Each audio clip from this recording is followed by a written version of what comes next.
Hey folks, it's Abby and today I'm going to be talking through my July TBR. I am keeping it short and sweet this month because I'm filming this near the end of June and I have not finished my June TBR. So clearly I need to give myself a tiny little bit of a break with the reading, but I don't want to not read. So I'm going to delve into the arcs first and then the 3 other books that I'm hoping to pick up. So the first arc that I'm going to be reading is Behind Frenemy Lines by Zen Cho. This is a big departure from my normal reading. Very big. Zen Cho has written some absolutely amazing, fantastical reads, and I love them all. I love her writing. I have never read an adult rom-com. I don't even think I've read a YA or a kids rom-com, but I've definitely never read an adult one, and this is Enemies to Lovers. When Kriya takes a role at a new law firm, she's looking for a fresh start after a messy breakup. Sharing an office with her work nemesis is not what she had in mind.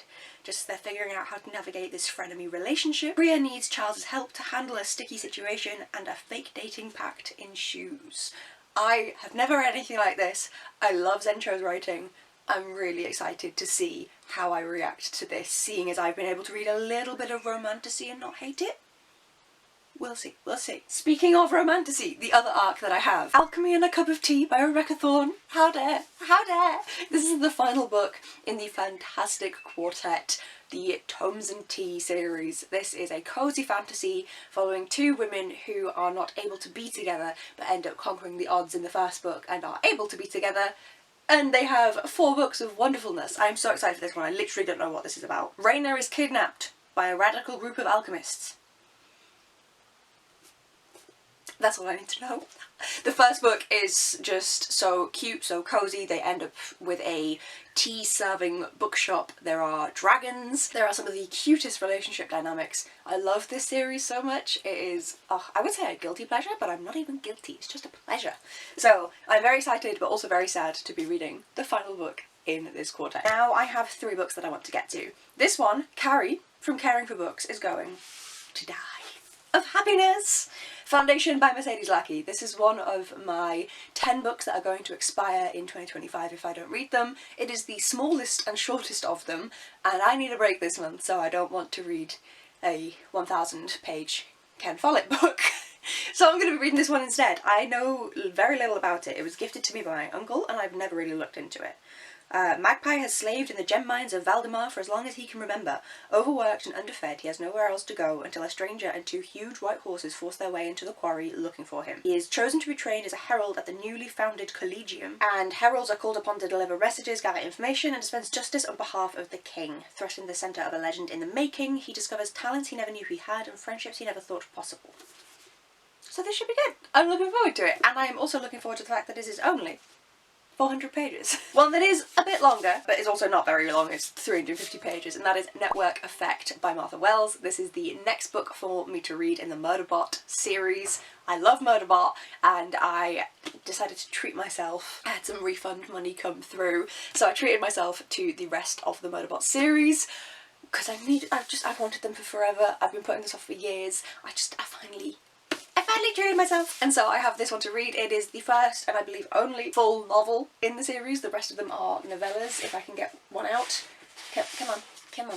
Oh, that's actually fairly big for Murderbot, but ta-da, that's a big one. I love this series. Murderbot, the first book, we are following a security unit that has managed to disobey its programming and doesn't have to follow the orders anymore, but all it does is watch TV and ends up saving the humans' lives when they inevitably go and make a mess of things. And it's following this sec unit as it is then free to roam around the galaxy, but people don't want it to be free, and I love it. I love it.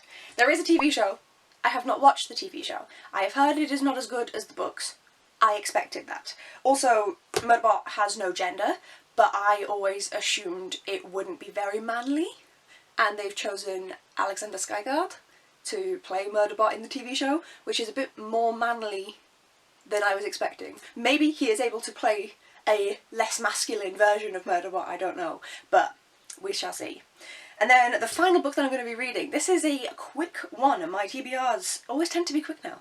And this is where it gets a bit longer because I'm not sure. This is the next book on the shelf for my partner's Discworld collection by Terry Pratchett. This one is Night Watch. But when I go and look on Goodreads, there are two other books. There is The Last Hero, and there is The Amazing Maurice and His Educated Rodents. The Last Hero seems to be a graphic novel of some sort, so because I've been doing these via audiobook, I don't know how that's going to go and whether that is going to work. So potentially I'd be skipping that one and going to The Amazing Maurice, which my partner doesn't have. So yeah, the next two books my partner doesn't have, so this is the placeholder until I get to that one. But yes, I'm going to try and read The Last Hero, and if I can't get my hands on an acceptable copy to read, like if it's a graphic novel, I can't really read it via audio, so I'd need to find it somewhere, then I'll skip it and go to The Amazing Maurice, because if my partner doesn't have them, it means they weren't part of the core intended Discworld novels, so it's not a huge thing to skip them and I can read them later. That's how that's going. My partner is a huge Discworld fan. He has 3 tattoos and 2 of them are Discworld. So yeah, if he doesn't have them, it means that they will either be part of the Tiffany A. King, like, younger books, or they weren't a core part of the series when they originally came out. So I can go back to them, but if I can, I am trying to read them in order, including all the novellas and everything. So if I can, then I will be getting my hands on those. And this is the placeholder. This is the stack of 5 books that I am hoping to read in July. I think that this is a reasonable amount compared to what I have been doing. I have also been reading like a 900-page book in June.